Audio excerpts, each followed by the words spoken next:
হয়ে যখন আস্তে আস্তে হেঁটে যাচ্ছে, বাঁকা গলা উট দূর থেকে উঁচু থেকে দেখে নিয়েছেন রাসূলুল্লাহ হেঁটে যাচ্ছে। উটটা মাথা ঘুরিয়ে ঘুরিয়ে দেখছে আমার নবী যেদিকে যায় উটটা সেদিকে তাকায়, ভিড়ের মধ্যে মিশে গেছে। উটটা আবার দড়ি ছেঁড়া ছিঁড়ি পাগলামো আরম্ভ করে দেয়। এরপরে আমার রাসূল যখন ঘেরা জায়গাটায় চলে আসে, ওমর ফারুক সামনে দাঁড়িয়ে বলে, হুজুর একেবারে যাবেন না, আপনাকে আক্রমণ করে দিতে পারে। আল্লাহ রাসূল বলছে, ওমর কিছুই হবে না, আমাকে যেতে দাও। এটা বলে যখন আমার রাসূল সরিয়ে দিয়ে ওই ঘেরা জায়গার মধ্যে ঢুকেছিলেন, আস্তে আস্তে আগিয়ে যায়। উটটা আমার নবীকে কাছে পেয়ে বাচ্চা ছেলের মতো চার হাত পায়ে নাচতে আরম্ভ করে দেয়। এরপরে আস্তে আস্তে আমার রাসূল আগিয়ে যায়, উটের সামনের দুই পায়ের নিচে দাঁড়িয়ে গলাটায় উটের নিজের মাথা মোবারকটা লাগায়।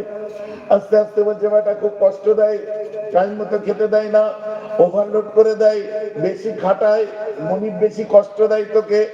আমার রাসূল পিছিয়ে এসে দেখে উটের দুই চোখ দিয়ে পানি পড়ছে, উটটা আমার নবীর দিকে করুণ ভাবে তাকিয়ে আছে।